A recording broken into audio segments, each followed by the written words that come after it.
dijadikan printing, cap dan sebagainya, satuannya bukan filosofi kehidupan, tapi satuannya sudah meteran. Berapa meter dia memproduksi, hubungannya sudah hubungan perumpamaan.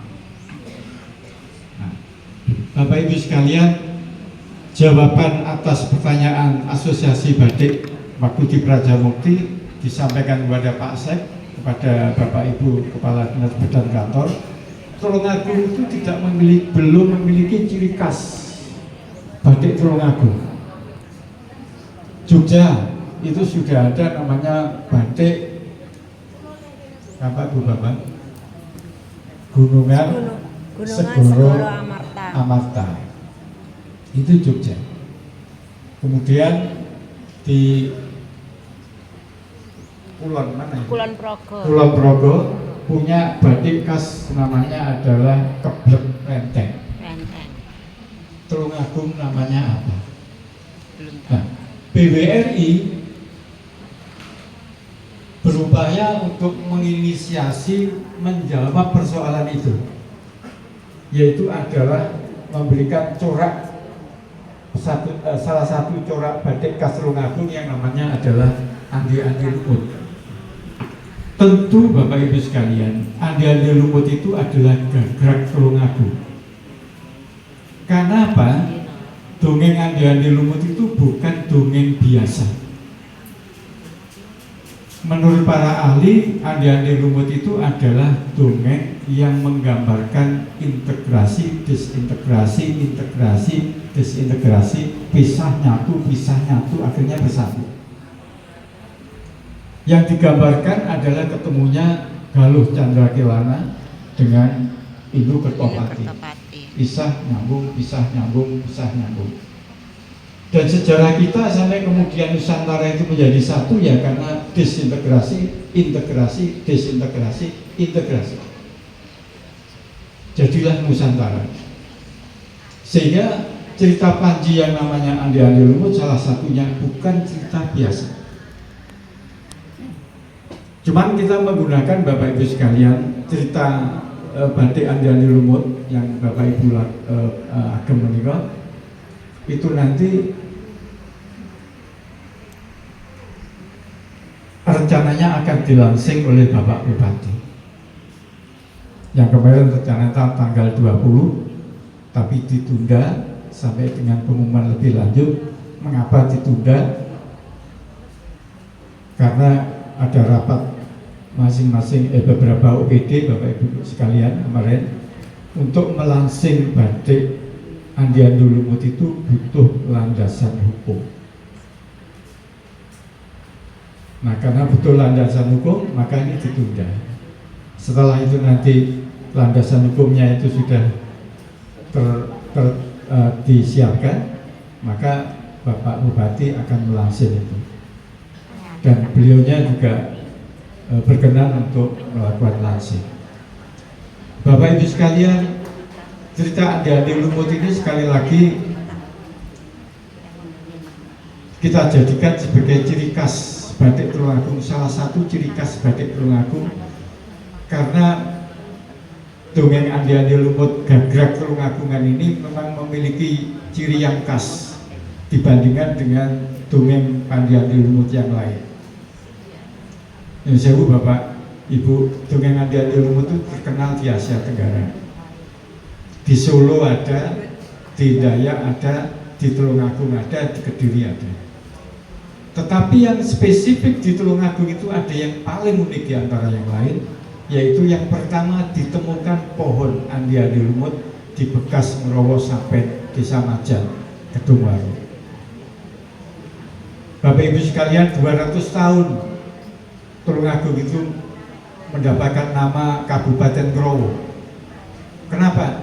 Karena memang Tulungagung dulu itu saya geografis ada daerah Rama Purba. Rawa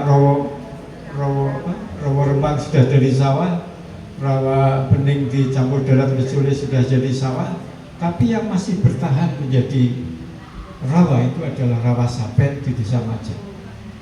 Nah, di situ ada ratusan tahun pohon andi-andi lumut yang dalam bahasa Latinnya adalah Antidexma gaissemilla, Bapak Ibu sekalian, itu hidup ratusan tahun dan disakralkan oleh penduduk. Bapak boleh tindak ke sana. Kami PBRI sudah melakukan beberapa kali sarasian dengan para ahli arkeolog, kemudian beberapa sejarawan. Memang pohon andi-andi lumut itu langka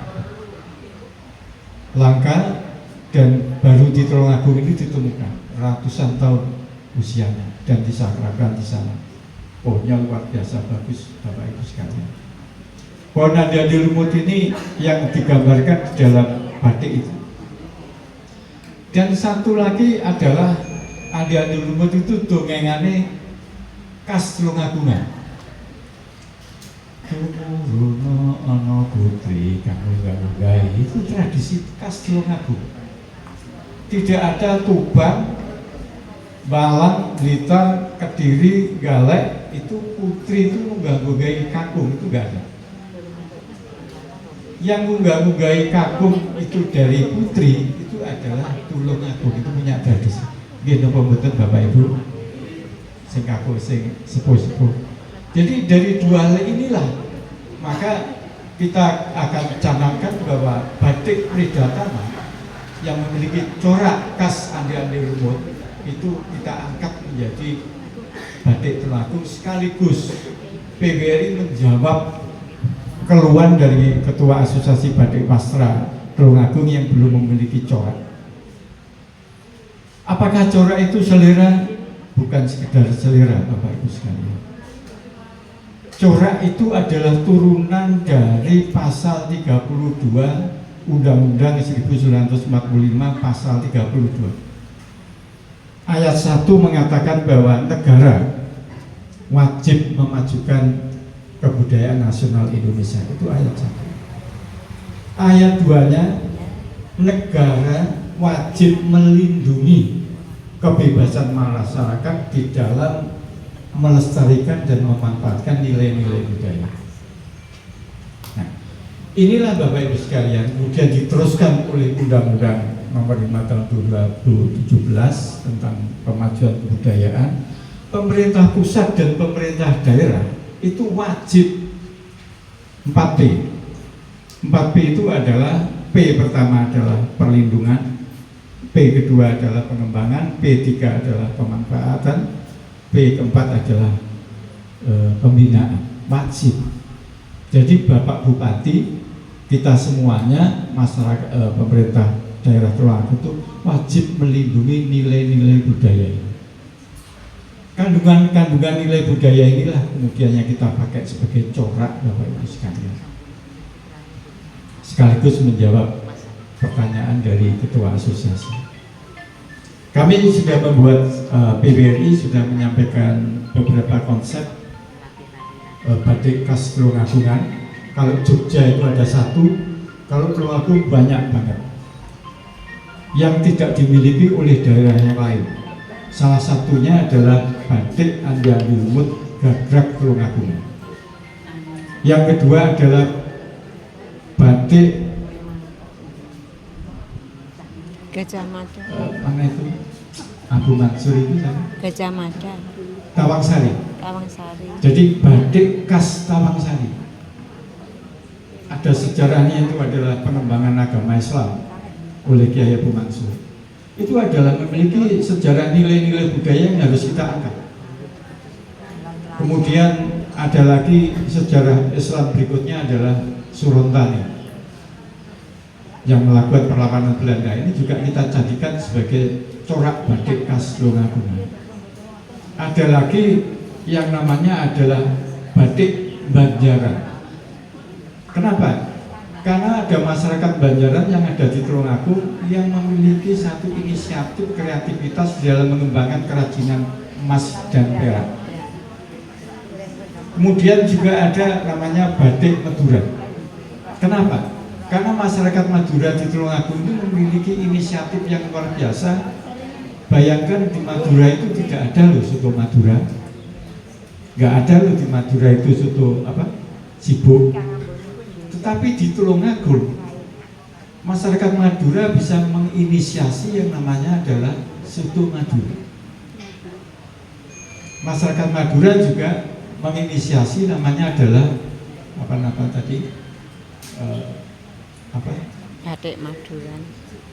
Sibuk dan seterusnya, Bapak Ibu sekalian. Ada lagi satu Lawatan. batik corak Tulungagung, yaitu adalah Lawatan. Karena sejarah bumi Tulungagung itu berasal dari sejarah bumi Lawatan di daerah Besuki sana. Ada lagi satu adalah batik khas Ngrowo, bumi Ngrowo. Ada beberapa corak batik yang kami sampaikan atas nama PWRI kepada Bapak Bupati. Bapak Bupati berkenan, kok betul bersyukur ya. Jadi PWRI sudah mengajukan usulan kepada PWRI, kepada Bapak Bupati, batik khas Tulungagung itu adalah batik yang dimiliki oleh Tulungagung yang tidak dimiliki oleh daerah lain, seperti yang kami sebutkan tadi. Bisa saja di Nunut itu ada batik Reco Barong, ada juga, karena memiliki satu sejarah yang khas di. Nah, ini sudah kita sampaikan atas nama PWRI kepada Bapak Bupati. Bapak Bupati nampaknya berkenan, cuma untuk itu perlu ada peraturan Bupati untuk itu, yang kemarin rencana akan di launching tanggal 20 April. 20 April ya Bapak Ibu. Akhirnya ditunda, nggak tahu nanti apakah di awal Mei atau pertengahan Mei. Nah, demikian Bapak Ibu sekalian yang terkait dengan masalah badik. Terima kasih Bapak Ibu sudah berkenan untuk itu.